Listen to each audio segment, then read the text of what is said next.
hosted civil dialogue events on free speech, gun control, transgender bathroom laws, travel ban, and recently, voting integrity.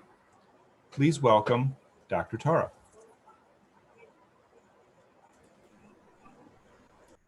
Hi, everybody. Can you hear and see me well? Awesome. Thanks for all the thumbs up. All right, so let's get started. Like Bill and Jessica said, I'll be asking for participation a couple of times throughout this presentation. So please don't be shy. Feel free to unmute yourself and participate and share your opinion, because after all, this is civil dialogue. It's all about hearing the diversity of thought, and I am here for it. So let's get started.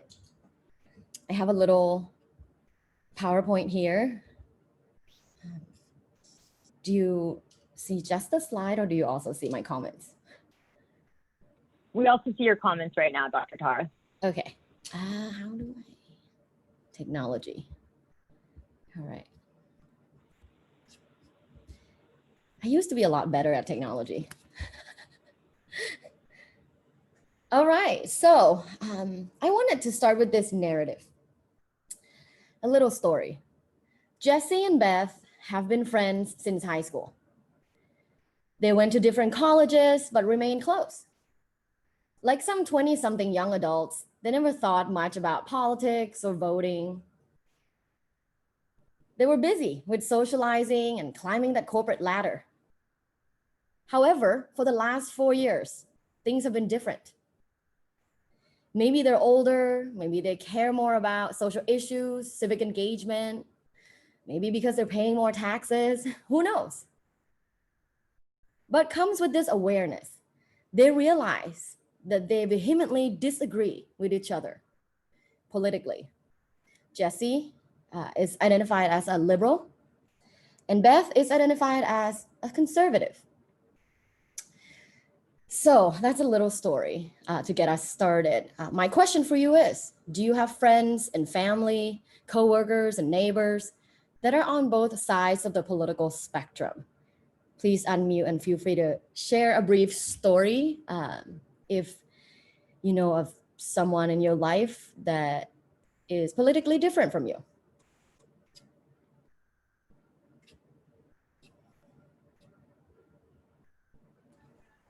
Dr. Tara, this is Bill Coy. In my own household, there is a difference of opinion. My wife and I are on different ends of the political spectrum, which is kind of cool because we get both sides of the political mail, though, at the same time. I like that you're highlighting the advantage. Anyone else? Dr. Tara, this is Jessica. I have a really close-knit group of friends, and every single one of us is on a different spectrum on a lot of topics, but it's fun to dialogue with them a lot of times, just to see the other side. Yeah, I think that's amazing. Anyone else in our audience want to briefly share? It can be as simple as yes or no.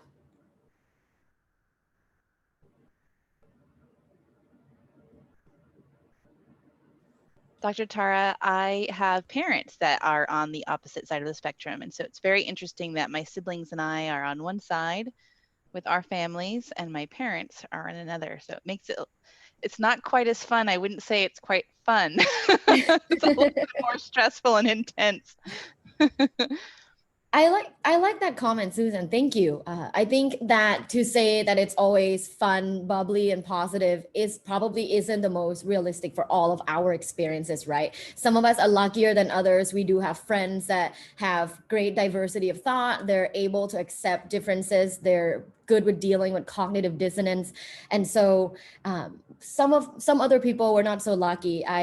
If you're like me, everyone in the audience, if you're like me, you have a pretty diverse group of network, a pretty diverse network, and you tend to know people from both sides of the political spectrum, and I mean all sides of the spectrum of various social issues. So maybe that's why you're here today, to learn a little bit more about civil dialogue and the Civility First framework to communicate in your daily life. So my name is Dr. Tara, and this talk is titled Civility First. Big thanks to the Alumni Engagement Office. They're working really hard to host these really informative events as a part of the voter education series. So definitely kudos to them. And of course, thanks to all of you for attending and for taking this first step in understanding civility in our daily life. So what are we doing here today? We are going to cover just an overview of civil dialogue. I'm going to discuss a few core concepts, how to conduct a civil dialogue in your community, rather big or small, and then the civility first framework for daily life. And if we have time, I'd like us to do a little fishbowl exercise, which is basically running a mock civil dialogue event with just 5 of our audience if we have time, and then Q&A. So we'll work with time. So what is civil dialogue? Civil dialogue is a structured public dialogue that facilitates and bridges differing viewpoints. It honors viewpoints of basically every spectrum of a social issue. And I think this method of public dialogue is significantly more useful for our current situation than a debate. So if you're here and you're thinking, well, I'm never gonna, organize an event, what's the point? It's not just about organizing an event. It's about using the civil dialogue perspective in your life and understanding that not everything has to be a debate, and we don't have to have one winner all the time. So it's about bridging, facilitating differing viewpoints, and honoring that idea of diversity of thought. How boring would it be if all of us just agree on one thing? What if all of us like red? Then we would never have any other colors. So diversity of thought is an important part of human being and human growth and evolutionary. So a civil dialogue is not a debate. It's not a panel of experts giving a speech, because we have a lot of that, right? This is different. It's a conversation among community members.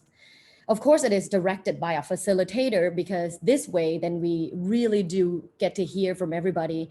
And maybe some of you were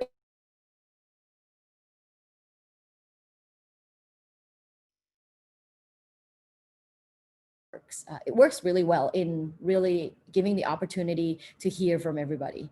So the setup is that we have a controversial statement,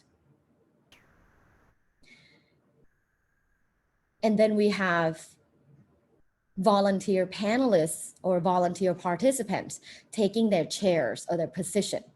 And the positions are 5 positions. There's agree strongly to the statement. There's agree somewhat to the statement. There's also neutral undecided in the middle. There's also disagree somewhat to the statement. And of course, disagree strongly to the statement.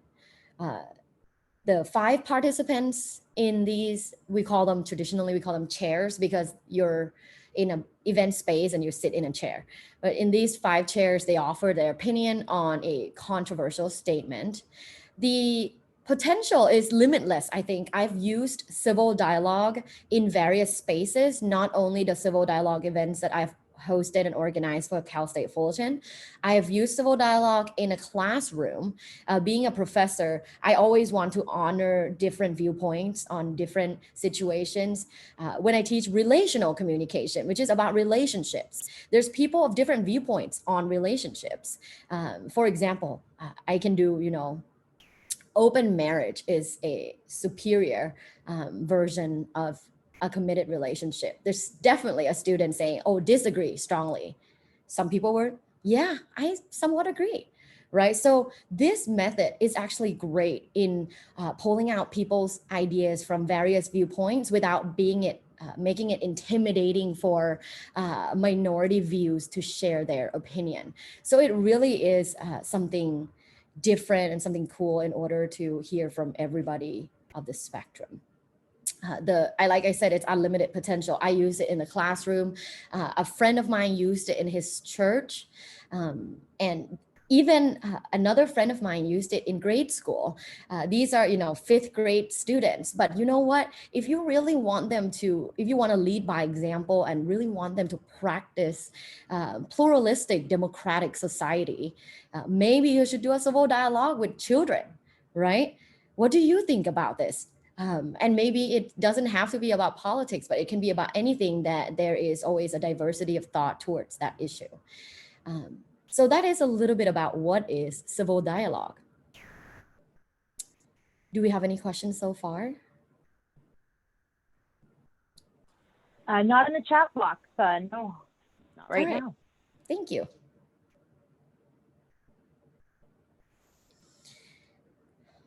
The reason why I have this slide on here again, even though I already said it's not a debate, is because even though I've organized a civil dialogue multiple times, I always get a question of what's the point if there's no consensus? What's the point if no one is winning? What's the point if we don't know what opinion is better?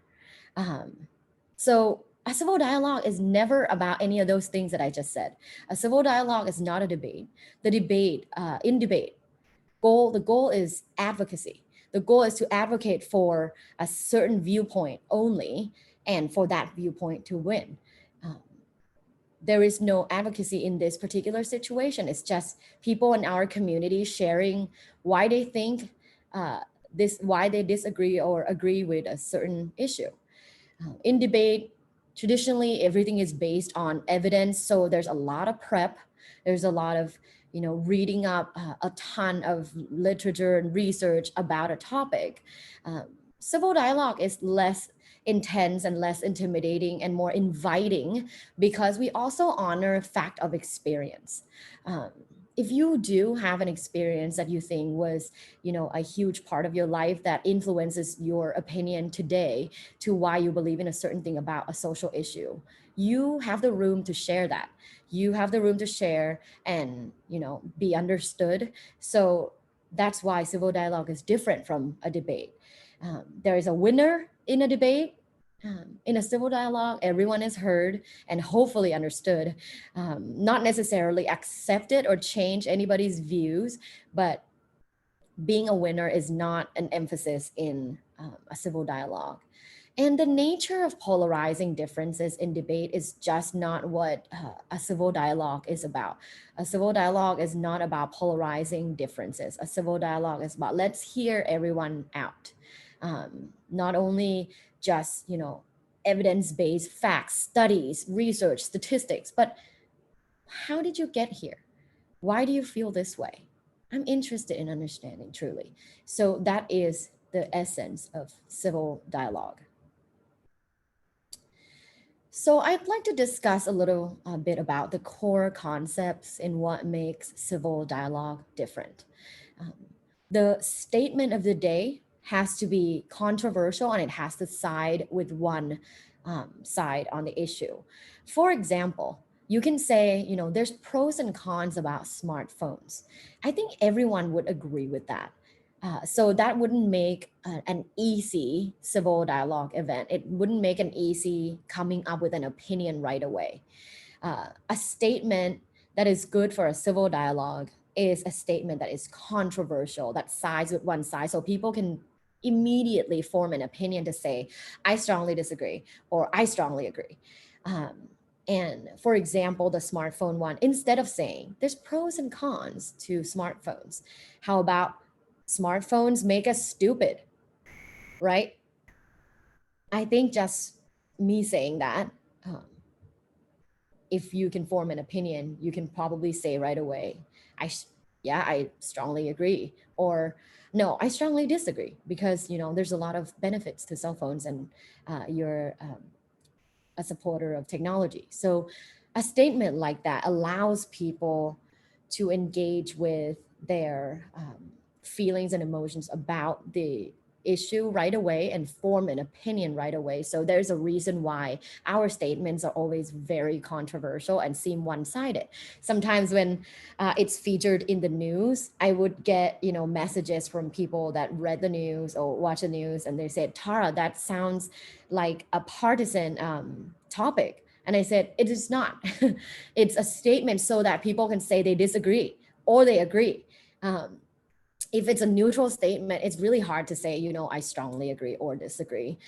Voting integrity, we had the statement written up as the American voting system cannot be trusted. So as you can see, right away, there were people that say, oh, I completely disagree with that. You know, the United States is one of the best democracies in the world, and the system is, if not immaculate, it's one of the best. So there's people that strongly disagree right away, but there's also people that strongly agree right away as well. And we have heard from all of those various opinions and experiences in the dialogue, which was great. So back to the statement of the day, that's why it has to be one-sided and controversial in the way it's written up for it to be a successful statement. Next concept is the opening speech. It's difficult to get people together to say, okay, like here's the statement of the day, smartphone makes us stupid, without giving an opening speech. What does it entail? Like most things, you should be informed about it first, right? So the opening speech is about informing your audience on the topic. So if you're thinking about creating, organizing a little civil dialogue in your community, maybe for your big family gathering, for your students, for your church, or any other, you know, organization get together, think about prepping about 2-3 minute opening speech about why this topic is controversial, why is it worthy of discussion right now. Typically we pick a topic that is timely, so we talk about why it's timely. We usually highlight the pros and cons or the left and right ideas of the topic. So for the smartphone topic, we would say here are the, you know, supporters of smartphones, and here are the things that, here are their arguments. Here are the people that do not like, are against smartphones, and here are their arguments. And that's kind of in the opening speech. Just a few minutes of here's where we are and what do you think? Number 3, it is important that the facilitator is neutral, because if the facilitator is heavily on one side, they could be giving more talk time to the side that agrees with them. It is not necessary that you're, you know, truly neutral about the issue. Do I have an opinion with all the issues I have presented in my civil dialogue events? I actually do have personal opinion about it, but professionally, you know what? I do want to hear from every side. And I think there is a valid point in every perspective. So having a neutral facilitator is important. Fourth, there's chair participants. So chair participants are the people that immediately say, I strongly disagree. I somewhat disagree. I don't know, I'm undecided. I want to hear from everyone. I somewhat agree, and then I strongly agree. So these are the 5 chair participants. We employ the Likert scale because psychologically it does include, you know, diversity of thought that we want to basically highlight in a civil dialogue session. So thought diversity, what is it? We always hear about diversity, and I think whenever I ask my students always say diversity means ethnicity and race. Diversity doesn't just mean that, right? Diversity has so many ideas. There's age diversity, there's gender diversity, sexual orientation diversity, disability ability diversity, and of course, what I'm talking about today mainly is about thought diversity. Thought diversity doesn't look at any demographics information of a person. It's who are you and why do you think that, right? Maybe yes, you take into account, you know, the historical experiences, multi-generational experiences of a person, but at the end of the day, you are the current person that you are now. You have a thought about this. Why do you have this thought? Please explain. And the thought diversity is really what researchers in organizational communication says makes a company or an organization thrive. If everyone says yes all the time, that community, organization, a company is subjected to what we call is groupthink. Groupthink is just people carelessly saying yes because they don't feel comfortable saying no. We do not want groupthink to happen all the time in our community, because that means there's a lot of resentment.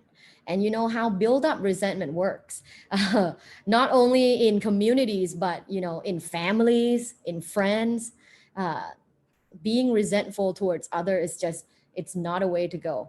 Having an open dialogue and clear things up right away tends to be something that I'm advocating for.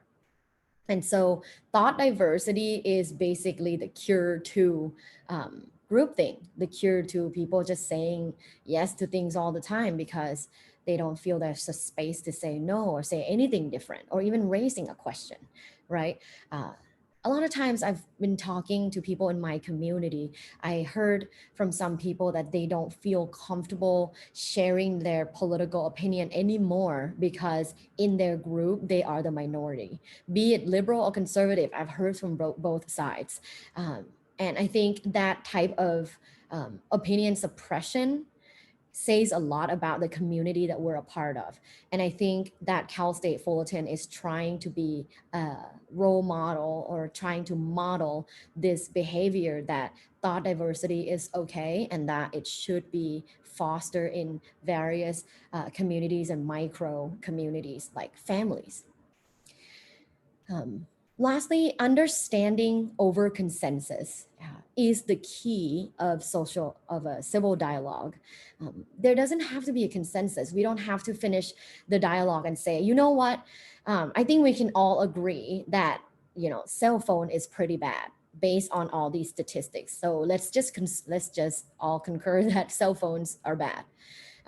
It's not about that. It's about, I'm a big supporter of technology, but I would like to know why, someone on the strongly agree side, cell phones make us stupid. I want to know why they think that.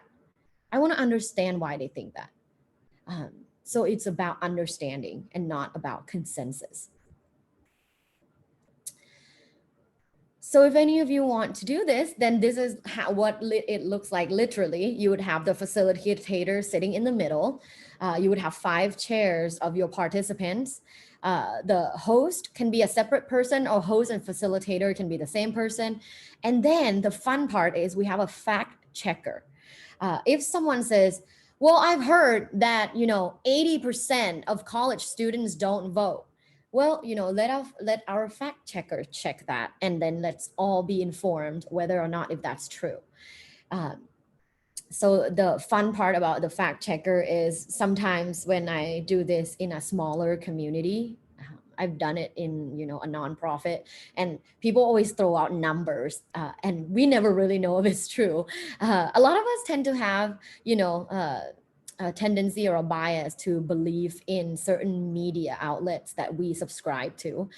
If they say, 1 out of 10 people don't do this, or 1 out of 10 people is a criminal.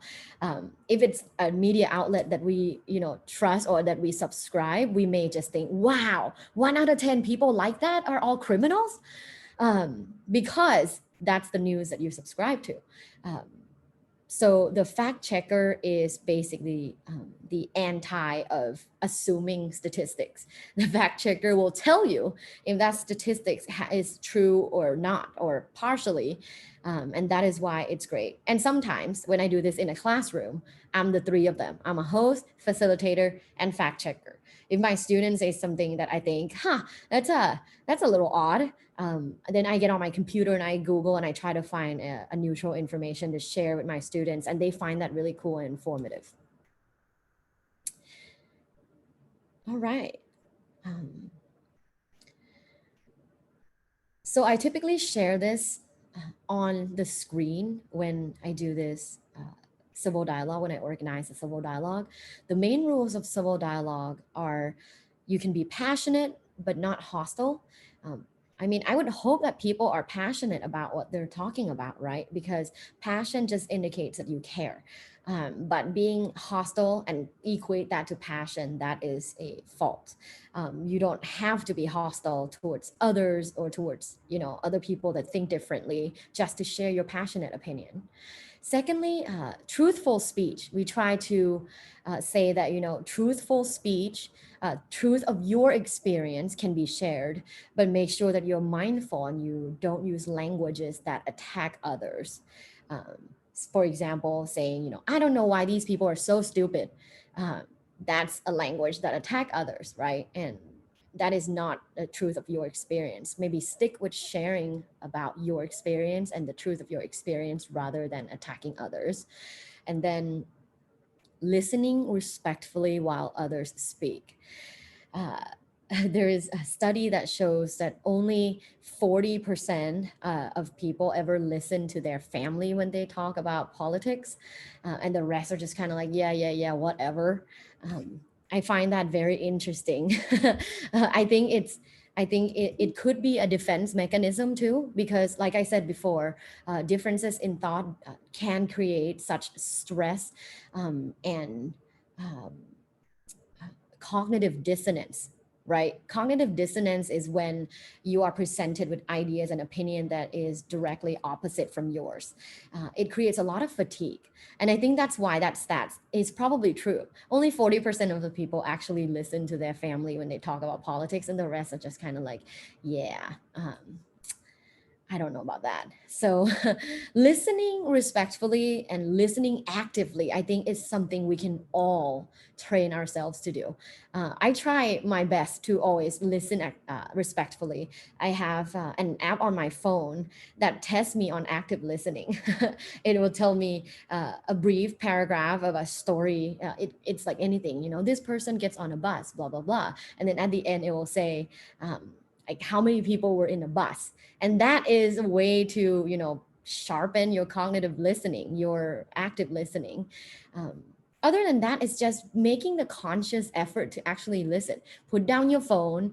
Don't, pick up your phone and look at it when other people are talking. Look them in the eyes and try to listen and understand where they're coming from. And this is the last slide on civil dialogue. Then we'll move on into civility first. I just wanted to briefly share this, and also this presentation, the slides, I will send it to Jessica, and I think we can have it posted somewhere, right? Yes. So in case any of you want to use this as a guide to conduct your own civil dialogue. Typically, it's 10 step for civil dialogue organizing. First, you welcome people for being there. Thanks for being passionate about things and wanting to participate and listen about it.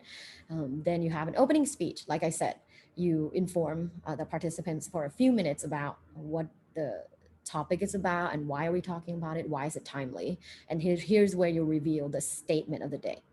You can call for volunteers to come take the chairs. You can also assign people if you already know. When we host a big event for the university, we tend to identify participants before the event. But when I do it in class, I just do it fishbowl style, meaning, I'll wait for people to like come up and take a chair or take a seat. And sometimes extra credit helps too. The round starts, you as a facilitator, you review the timeline. So first, everybody gets 1 minute to why they strongly disagree, somewhat, or agree. 1 minute each, and you're the person that facilitates this. So you gotta be sharp with time and not let people speak over the minute because we do want to make sure that that is reinforced. And the core dialogue is about 20 minutes, and this is literally just a dialogue between the 5 people. You will find it fascinating how much we as audience learn from the 5 people talking about a certain thing. It's a fascinating thing to me because I would think, well, my students wouldn't have, such brilliant ideas about this. But you know what? After engaging in a dialogue between the 5 of them, they tend to have great ideas, and the energy actually builds up after, the first few minutes or so. And then you invite audience participation, because after listening to the 5 people for 20 minutes, they now feel like, okay, I have an opinion, I want to share, or they have a question for the person that is a panelist or the participant. And then lastly, each person gets a 1-minute final statement, closing statement. Do they still feel the same? Do they feel like, I don't know now, maybe now I'm somewhat agreeing rather than strongly, or not, or, you know, I definitely understand and respect other people. I still think that this is wrong. However, I understand why people would think it's right. And then lastly, it's just closing speech by the facilitator. Usually it's just a debrief. So today we heard about the 5 opinions. And then lastly, you adjourn. The event ends, and that was it. So that was the 1-hour civil dialogue event that you would host. And this could be adjusted in any way you would like. The core dialogue can be 5 minutes, 10 minutes, however works in your community. Like I said, I've seen my friends done this in church, in small nonprofit, in student assembly. I've done it in class. I've done it at a nonprofit. I've done it at a large scale at a university. So it actually works with a lot of people. I would be interested in someone doing it with family, because I think this would be a really cool method in understanding your family members. All right, so now that we're done with the civil dialogue part, the event, I'd like to talk a little bit about the civility first perspective or framework in daily life. However, I'd like to hear from you. It's been of me speaking for 30 minutes. I'd love to hear from you. Given last night was a presidential debate, right? And we've had a bunch of debates before. And I mean, let's just be real, this whole year, there's a lot of things going on with COVID and this and that. There's a lot of people with different opinions and ideas about things. So recall the last time you had a conflict with someone. How did you communicatively respond?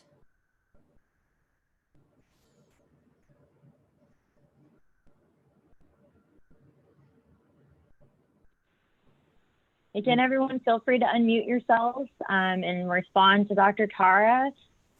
You can unmute yourself on the left-hand side of your screen. You'll see the mute, unmute. It looks like a tiny phone.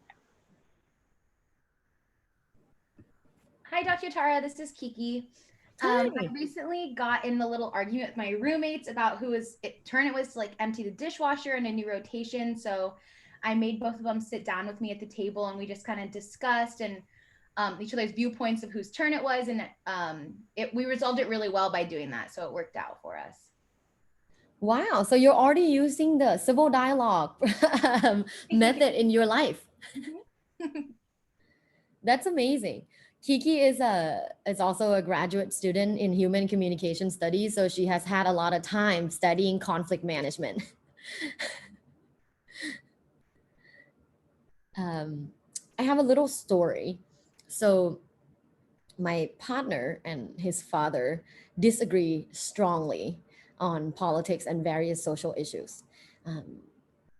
I can understand where his father is coming from, especially he grew up in the South. He had a very traumatic personal experience when it comes to various types of diversity. So he's a little sheltered. Me being the person of color and an educator, I feel the need to educate and have him understand that some of these stereotypes is completely understandable, because there's probably some type of a behavioral pattern for him to believe so. However, to say that everyone is just like that is unfair. And I asked him, do you know everyone in this particular racial group or ethnicity? Do you know everyone? Can you say that everyone is, can you say that everyone in this group is cheap? Right? Do you know all of them? What if there's 5 of them that volunteer and donate regularly? Doesn't that refute your opinion? So I typically ask him questions about certain things when he shares his opinion. Do you know this, or why do you think that, or how do you think that can be fixed then? Um, I remember when my partner was completing his ballot, and I don't know why he was completing the ballot with his dad. I keep telling everybody that you should complete your ballot alone, so that you're not influenced by other people's opinion, and that you can truly share your opinion on the ballot. It's just you and the pencil or the pen and the ballot. But then they were disagreeing on one, what is it called? One prop that he's like, well, I don't want all the Uber drivers to not be paying tax or something like that. And he was saying that this is wrong. I think all of them should be paying taxes. And my partner was saying, I don't think it's just about paying taxes, Dad. I think it's also about, the quality of the experience for both people, the safety, also like health benefits, the quality of life, and various things. And so he was able to assert some facts that he derived from, reading up a few articles from both sides of the political spectrum, and, both sides of this prop. And he was able to diffuse his dad's like very passionate opinion about voting yes or no right away. So I thought that was a pretty good way to communicatively respond. Does anybody have anything to share before I move forward? Dr. Tara, as a middle child with two sisters on both ends, this has been something I've practiced my entire life as a referee. And I would say that my best tips are always to like listen to both sides.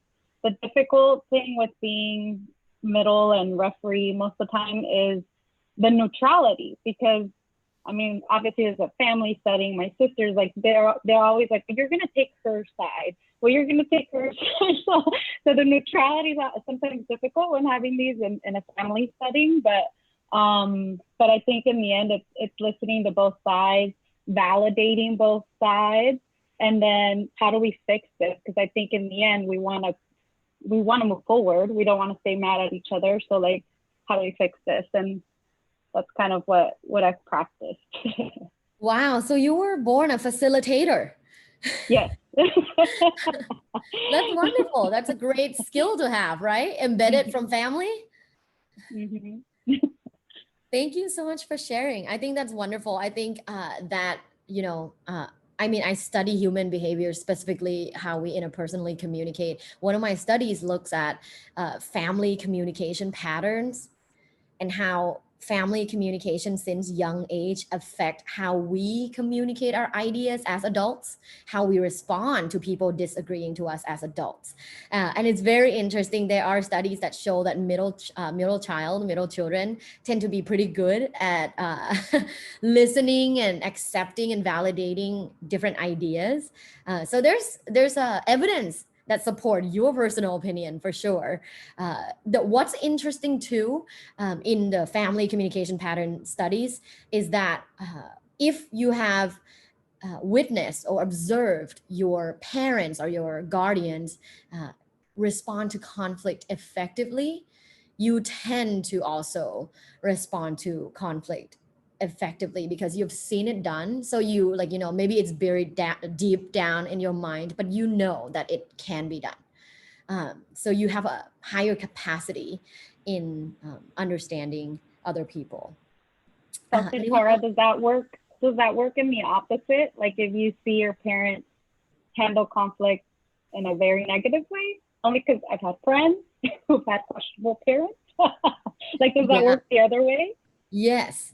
Yeah. So this correlation goes both ways. People that have observed effective conflict management from parents, maybe when they argue, they sit down and they discuss pros and cons and they come up with a solution, or maybe they agree to disagree peacefully, then you have a good idea of how that works. But if you've seen, fighting and yelling and loudly arguing and hitting the door, or then you tend to have that idea of that's possibly like an okay behavior to exhibit during conflict. It's just one way to express passion. Why not?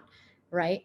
So it's definitely a misunderstanding since young age. However, communication, the cool thing about it is it's trainable. You can train people to act different. We are not just a product of our family. We are an individual, right? And we can choose to be better at communicating and be more mindful of others when we come into conflict. All right, so for the sake of time, I'm going to move forward with the civility first in your daily life.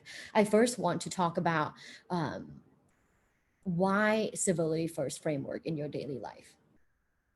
So civility first framework allows you to first peacefully coexist with others. Studies on stress show that this year, I think 88%, I have it on my notes, but I can't see my notes right now because it's under here. I think about 80% of registered voters find this election very stressful. And stress is a huge predictor of not only other negative mental health outcomes like depression, but sex also predicts heavily terrible physical health. So, okay, why do we want to do civility first? Is for yourself. Civility first isn't about, I'm going to be submissive. I'm going to just say yes to everybody. No, you can still passionately assert your opinion, but peacefully, because we don't want stress. Stress is terrible for us. So peacefully coexist with others is definitely key to long life, happy life. And that's why we want to push the civility first framework. Number two, you get to practice mindfulness. What is it? What does it mean to be mindful? To be mindful is to be aware and to be present, non-judgmental. Can we do that? Right? Don't you think that these are all really great things to practice and to model for our children, for our sisters, brothers, for our family, for our students, right? So to be present, to be aware of what we say and do, and to be non-judgmental, it's hard to do. It's definitely easier said than done, but it's a practice. Number three, we can practice emotional intelligence.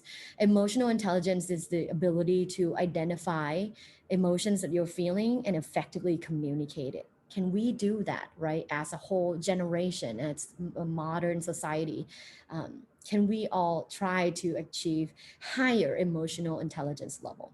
And lastly, it's important because it models proper behaviors for the next generation. All of us have families, have people that we care about that are in the next generation, right? The generation after us. I for sure care deeply about my students, and I want to help them develop mindfulness and emotional intelligence and proper behaviors in conflict management. So that is why I'm a big supporter of civility first. So engaging in a civility first framework and civil dialogue, of course, it requires work. Of course, it is, it's a practice, but I think it's for the better future. And if you care about the future, then you'll start practicing civility first today. So what does that mean? I have the civility first framework right here, which includes the 4 A's. And please feel free to share this with anybody. You can share it on your social media. You can take this and teach to your children, to your family. I don't mind at all. I don't have to hold on to academic integrity in terms of I own this, right? I want everybody, millions and millions of people to have heard this and do this. So it's the 4 A's of civility first. When you come into interacting with someone that disagrees with you, rather than first tell them why they're wrong, which is our natural tendency. Let me tell you why you're wrong, right? Let me tell you why I'm right on this particular situation. But no, I'm gonna encourage you to ask questions. Ask questions to why do you think that, right? Why do you think that? How do you come about this fact or piece of information? What is it about your past or present experience that informs you to believe so, right? Ask all the questions. Why, what, how? When did you become this person? Have you always believed in this, or did something change? What was it? So ask a bunch of questions. And you know what? If it is really something that ridiculously has no factual claims, they tend to answer their own questions. they'll go around and say, well, you know what? Now that you're asking me like why, or, you know, what have you heard? Well, I don't know. You know, just I've heard from people.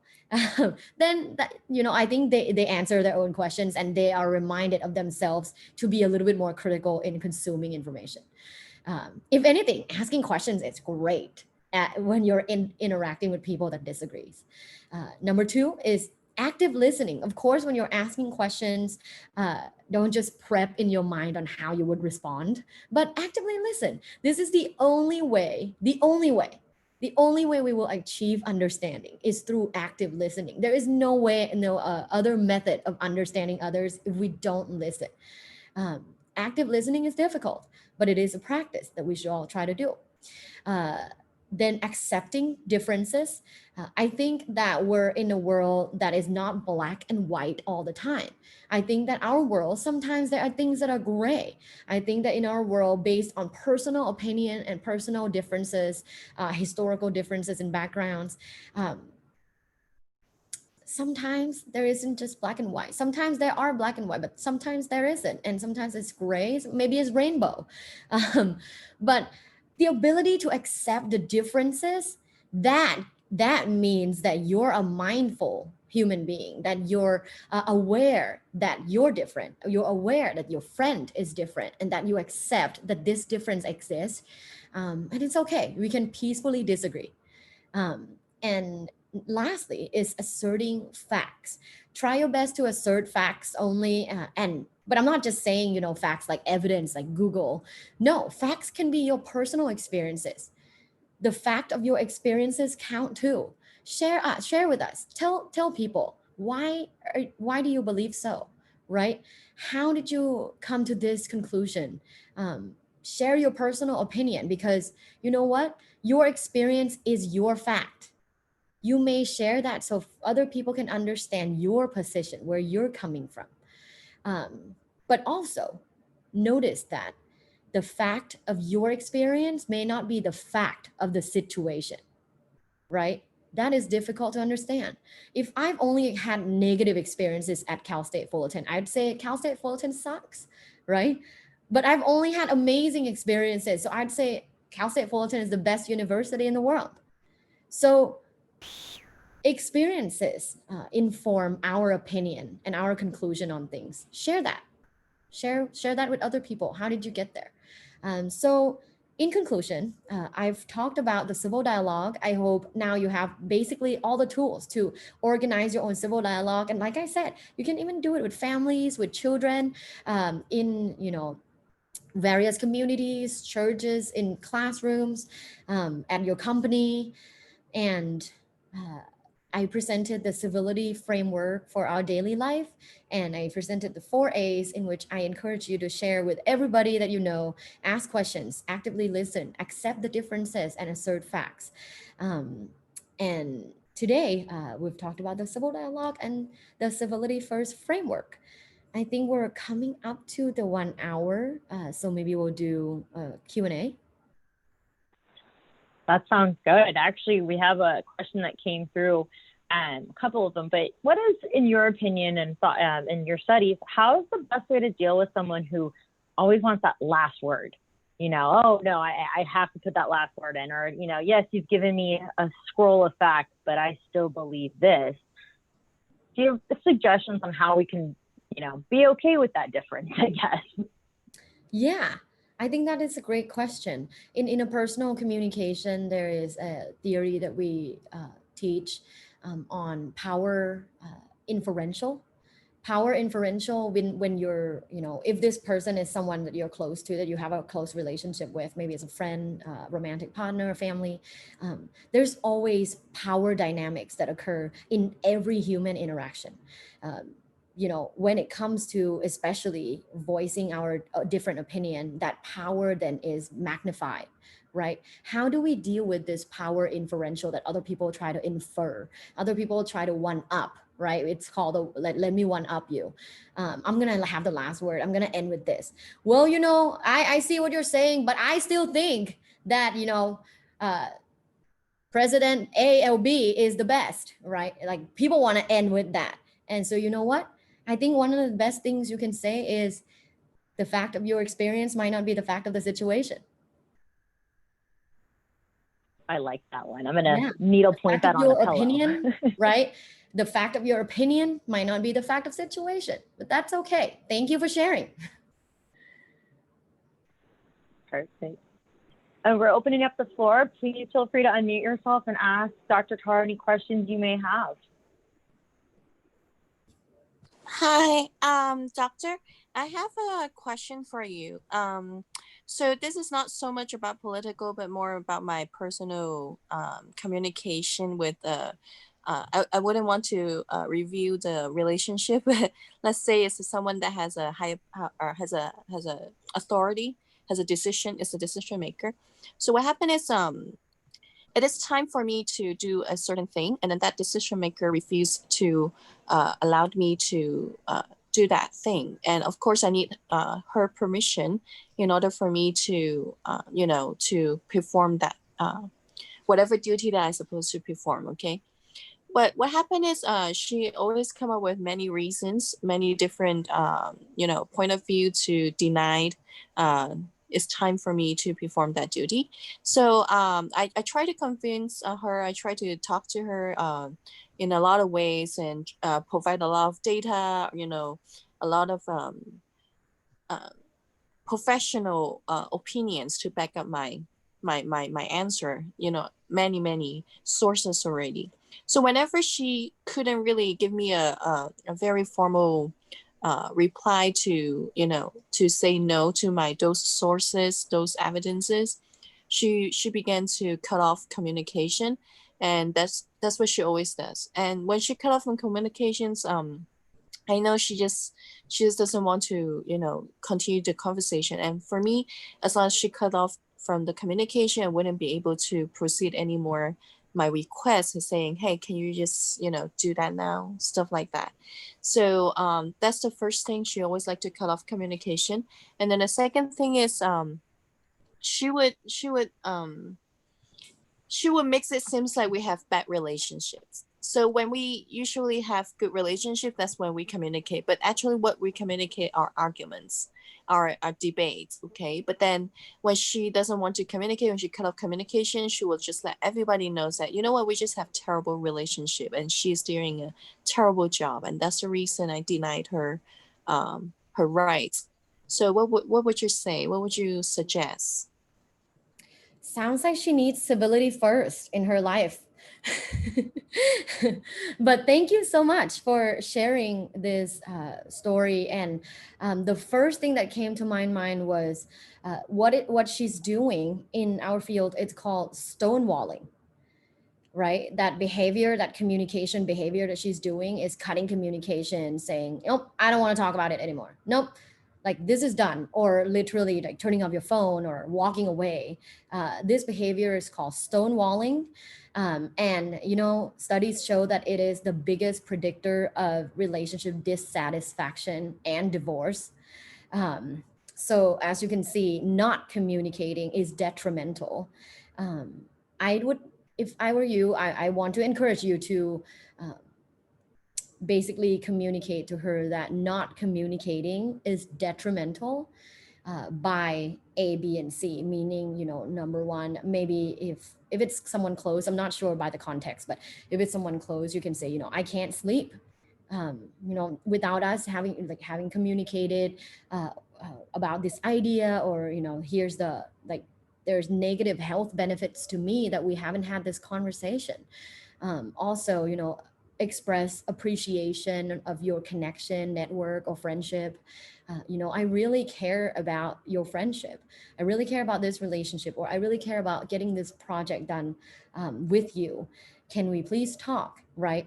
And then lastly, I want to encourage you to also prepare yourself to stonewallers, because a lot of times, we communicate with people that we can't help.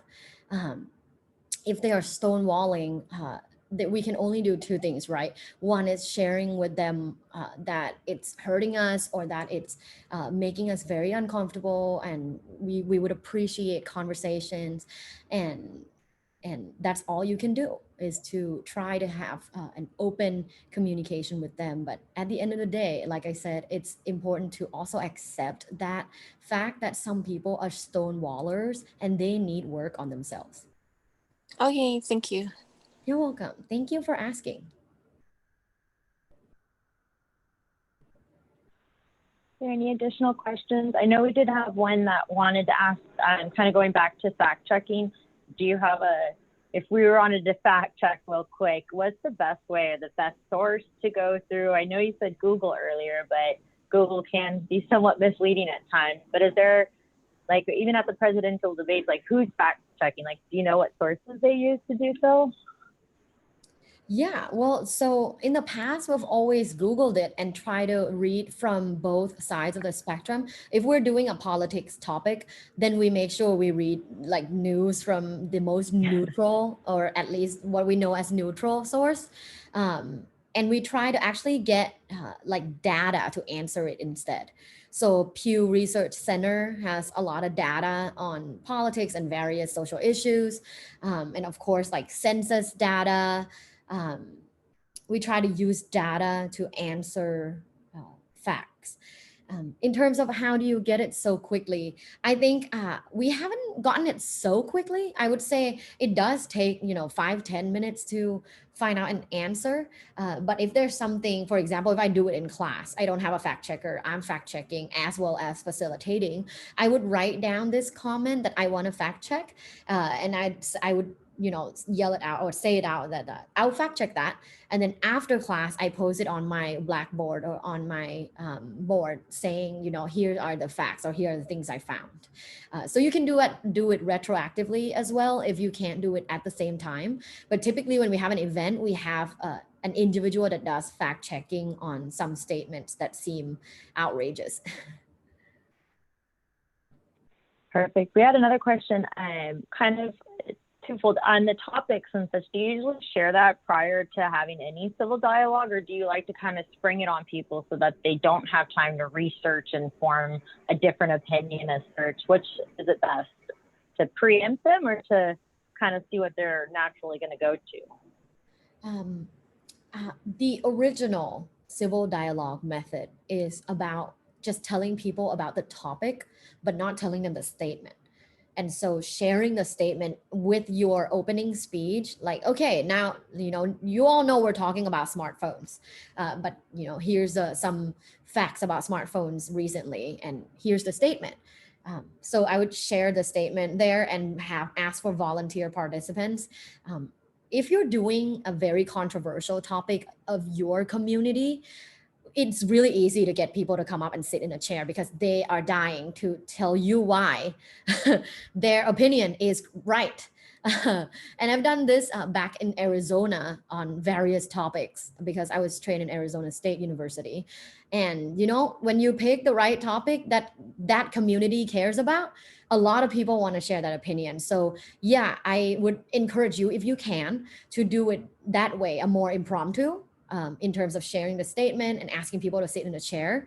However, for the university, for Cal State Fullerton, the ones that I have organized, because it's a big event and I'm not sure if, I don't know the audience and they're not technically the people that I know personally. So I don't know if anyone will take the chair.